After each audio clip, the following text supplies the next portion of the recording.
মোৰ ভাৱ হয় আল্লাহ তালাই গজব স্বৰূপ অভিসম্পাদ স্বৰূপ হিমন্ত বিশ্ব শৰ্মাক পঠিয়াইছে। আজি মুছলমান সমাজত আটাইতকৈ বেছি দুৰ্নীতি, ঘোষ খোৱা, সুদ খোৱা, মদ খোৱা, ভাং খোৱা, এইবোৰৰ কাৰণে বোধহয় আল্লাহ তালাই হিমন্ত বিশ্ব শৰ্মাক চাবুক দি পঠিয়াইছে যে মুছলমানক অলপ শাস্তি দি পেলাই শুদ্ধ ৰাস্তা পাম। নামত গ্ৰন্থমেলা, কেইজনে গ্ৰন্থ পঢ়ে আমিও জানো, কামত যোৱা খেলা, এইবোৰ আপোনালোকৰ নেতাই পাতি আছে আৰু আপোনালোকেও পিছে পিছে শিয়ালৰ দৰে হোৱা দি আছে। হিমন্ত বিশ্ব শৰ্মাক ক'বলৈ সাহস পাইছে এইকাৰণেই যে মিয়া জনগোষ্ঠীয়ে নিজৰ দায়িত্ব কৰ্তব্য পাহৰি গৈছে। মুছলমান নামত আছে, কামত মুছলমান নাই। সেইকাৰণে মোৰ ভাৱ হয় আল্লাহ তালাই গজব স্বৰূপ অভিসম্পাদ স্বৰূপ হিমন্ত বিশ্ব শৰ্মাক পঠিয়াইছে যে মুছলমান, নামধাৰী মুছলমান কিন্তু প্ৰকৃত মুছলমান হৈ থকা নাই।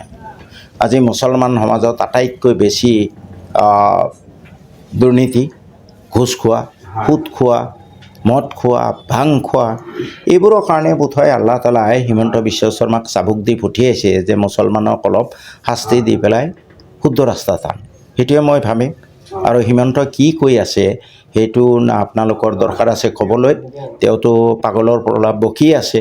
তাৰ কাৰণে মুছলমান জাতিৰ মাজত কিবা আপুনি চেতনা দেখিলে জানো? মইতো দেখা নাই।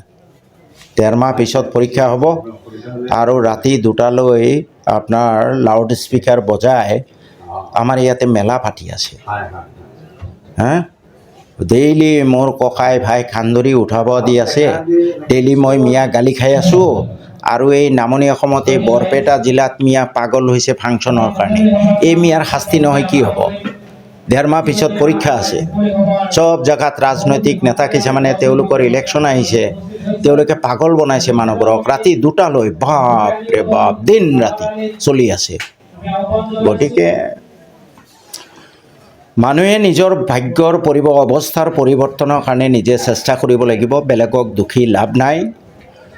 হিমন্তৰ দৰে প্ৰলাপ হাজাৰজনে বকি থাকক, কিন্তু মুছলমানৰ জ্ঞানোদয় হ'ব লাগিছিলে যে আমি অহা ২০টা বছৰত আমাৰ অৱস্থাৰ পৰিৱৰ্তন বিচাৰোঁ।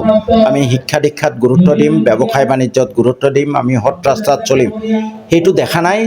আৰু এই ক্ষেত্ৰত ৰাজনৈতিক নেতাবোৰে অতি লেতেৰা ৰোল প্লে কৰি আছে। যিমান সোনকালে আমাৰ ৰাইজৰ জ্ঞান উদয় হয় সিমানে ভাল। ২৬ৰ নিৰ্বাচন পাৰ হৈ যাব, আপোনাৰ ল'ৰা ছোৱালী মেট্ৰিকত ভাল ৰিজাল্ট কৰিবনে বেয়া ৰিজাল্ট কৰিব আপোনাৰ নেতাই সেই খবৰো নলয়।